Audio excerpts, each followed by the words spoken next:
श्रीमद् भगवद गीता के चतुर्थ अध्याय में हम सबका स्वागत है, जिसका नाम है ज्ञान कर्म संन्यास योग। और ये नाम सुनते ही मन में एक उलझन सी होती है ना? बिल्कुल।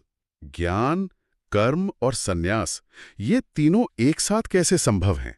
हाँ, आमतौर पे तो हम यही सोचते हैं कि कर्म और संन्यास दो अलग-अलग रास्ते हैं, एक दूसरे से एकदम उल्टे। वही तो, एक कर्म करने को कहता है, दूसरा सब कुछ छोड़ने को। तो आज इसी बड़ी पहेली को सुलझाने की कोशिश करते हैं। आपने बिल्कुल सही दुविधा को पकड़ा है और यही इस अध्याय का केंद्रीय प्रश्न भी है। अच्छा। ये अध्याय हमें कर्म के एक बिल्कुल नए आयाम से परिचित कराता है।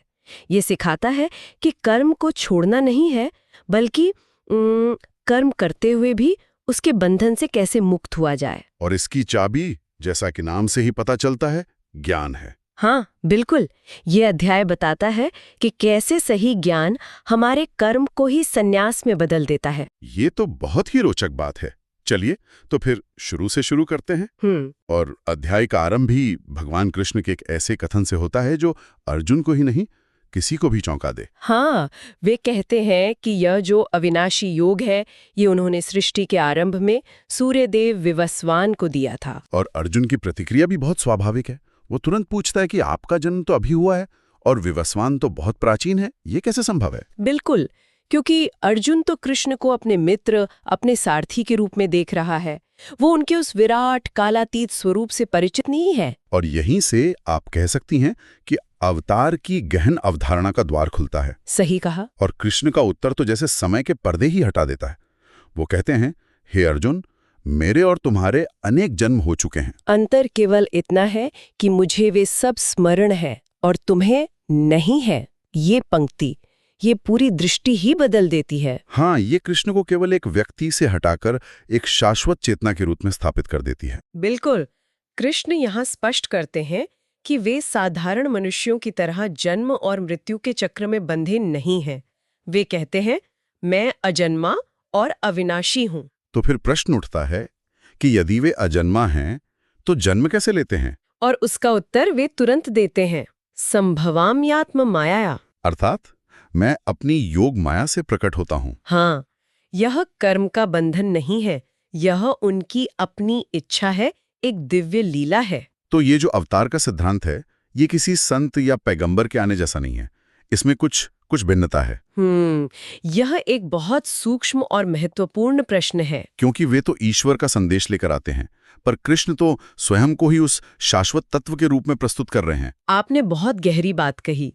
कृष्ण यहाँ स्वयं को किसी माध्यम के रूप में नहीं, बल्कि स्रोत के रूप में बता रहे हैं। अच्छा। वे कह रहे हैं कि जब जब धर्म की हानि होती है और अधर्म बढ़ता है, तब तब मैं साधुओं की रक्षा, दुष्टों के विनाश और धर्म की फिर से स्थापना के लिए स्वयं को प्रकट करता हूँ। हाँ, तो अवतार केवल एक ऐतिहासिक घटना नहीं है, ये एक ब्रह्मांडीय व्यवस्था है।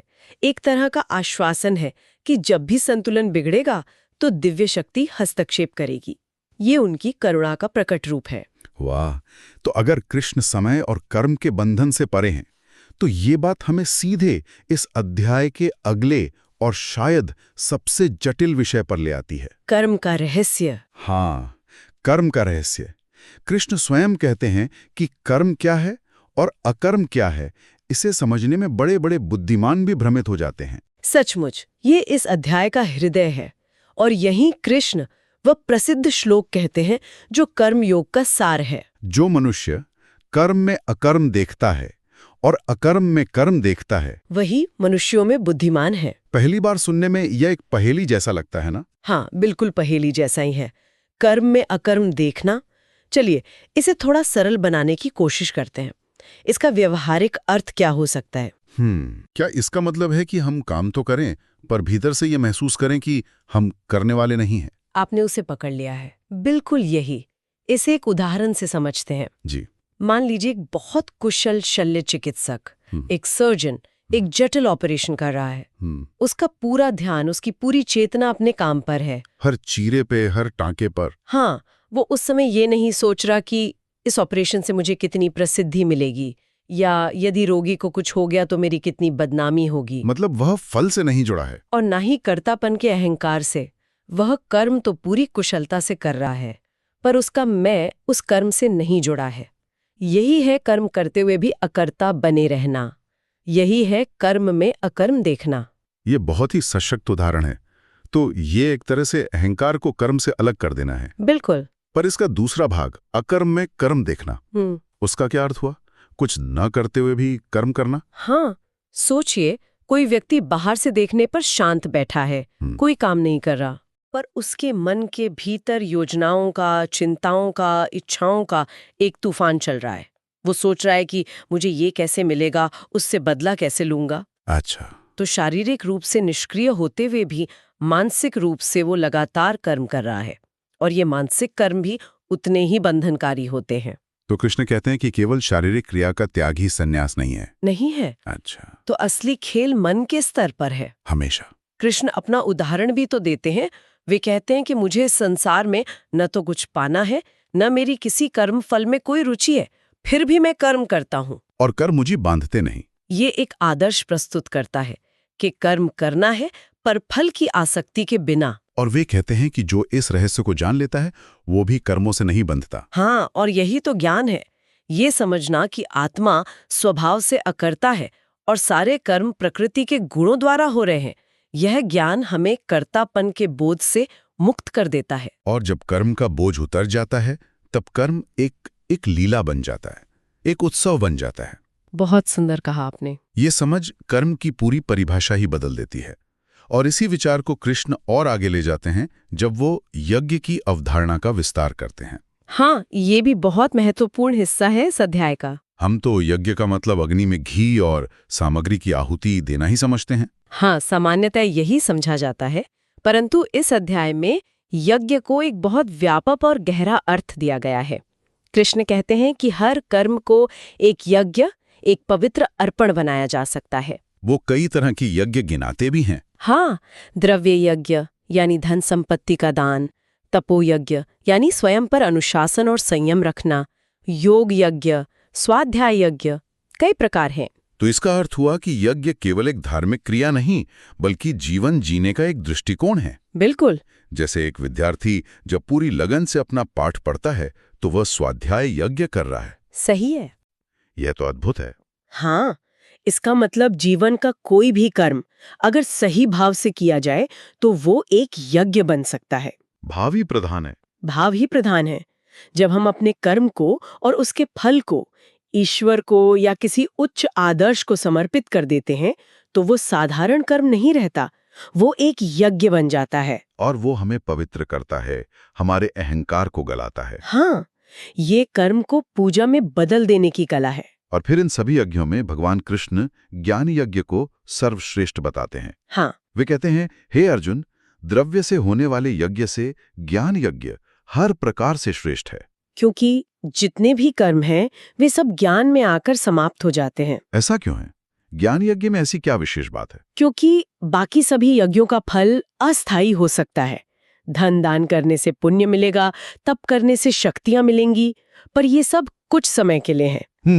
परंतु ज्ञान वह है जो समस्या को जड़ से ही समाप्त कर देता है। ज्ञान अज्ञान को मिटाता है और सारे कर्मों के बंधन का मूल कारण अज्ञान ही है। यहाँ पर एक बहुत सुंदर उपमा दी गई है जो इस बात को एकदम स्पष्ट कर देती है। अग्नि की उपमा? हाँ, कृष्ण कहते हैं जैसे धधकती हुई अग्नि लकड़ियों के ढेर को जलाकर राख कर देती है, वैसे ही ज्ञानारूपी अग्नि संपूर्ण कर्मों को भस्म कर देती है। यह कल्पना ही कितनी शक्तिशाली है। बहुत ज्यादा। कि ज्ञान केवल कर्मों के फल को नहीं, बल्कि कर्मों के बीज को, उन संस्कारों को ही जला देता है जो हमें बार बार कर्म करने के लिए विवश करते हैं। ज्ञानाग्नि सर्व कर्माणि भस्मसात कुरुते, यही वो पंक्ति है। ज्ञान एक शोधक है, एक शुद्ध करने वाली अग्नि है। ये हमारे अतीत के कर्मों के बोझ को समाप्त कर देती है। हाँ, द्रव्य यज्ञ से सांसारिक वस्तुएं मिल सकती हैं, परंतु ज्ञान यज्ञ से तो स्वयं की वास्तविक पहचान यानी मोक्ष की प्राप्ति होती है। इसीलिए इसे सर्वश्रेष्ठ कहा गया है। ये तो सचमुच मन को झकझोर देने वाला विचार है। तो अब हम धीरे धीरे उस पहेली के हल के करीब पहुंच रहे हैं जो हमने शुरू में उठाई थी। ज्ञान वो प्रकाश है जिसमें कर्म करने से वो बंधन नहीं बनता। अब अध्याय के अंत में ज्ञान की महिमा पर और भी अधिक बल दिया गया है। हाँ, बहुत अधिक। एक श्लोक है, न ही ज्ञानेन सदृशम पवित्रमिह विद्यते, अर्थात इस संसार में ज्ञान के समान पवित्र करने वाला और कुछ भी नहीं है। ये एक बहुत बड़ा वक्तव्य है।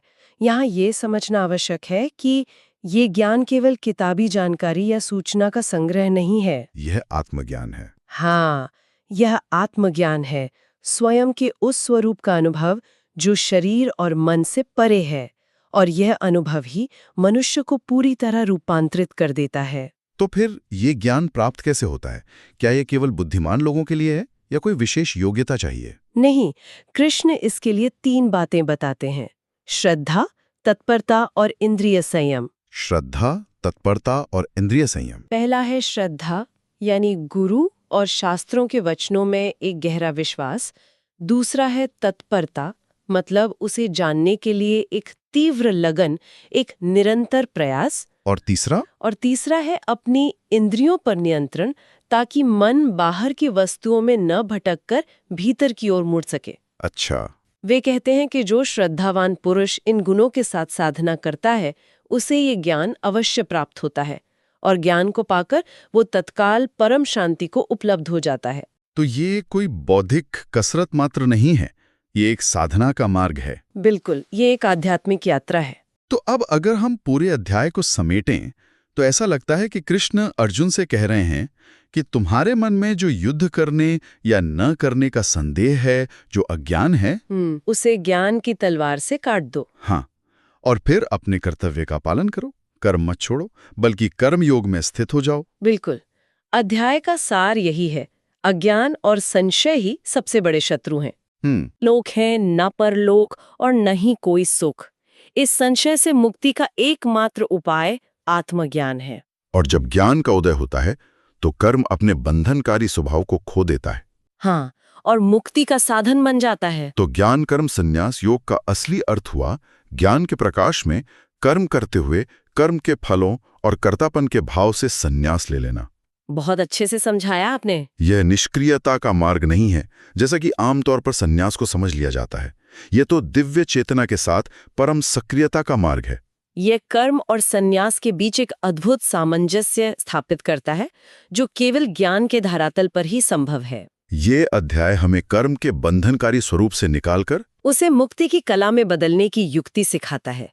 यह जीवन से पलायन नहीं, बल्कि जीवन को सही ढंग से जीने का विज्ञान है। आज की चर्चा ने इस अध्याय की कई परतों को खोला है। ये हमें एक नया दृष्टिकोण देता है कि हम अपने दैनिक जीवन के छोटे बड़े कर्मों को भी कैसे एक साधना बना सकते हैं। निश्चित रूप से हर कर्म एक अवसर है अपने भीतर के अज्ञान को मिटाने का और उस शाश्वत तत्व से जुड़ने का जो हम सबके भीतर विद्यमान है। जाते जाते हमारे श्रोताओं के लिए एक विचार छोड़ जाते हैं। कृष्ण कहते हैं कि ज्ञान की अग्नि सभी कर्मों को भस्म कर देती है। तो इस पर विचार अवश्य करें कि जब वो अग्नि शांत हो जाती है और सारे कर्म भस्म हो जाते हैं, तब पीछे जो राख नहीं बल्कि जो शुद्ध तत्व शेष रहता है, उसका स्वरूप क्या होगा।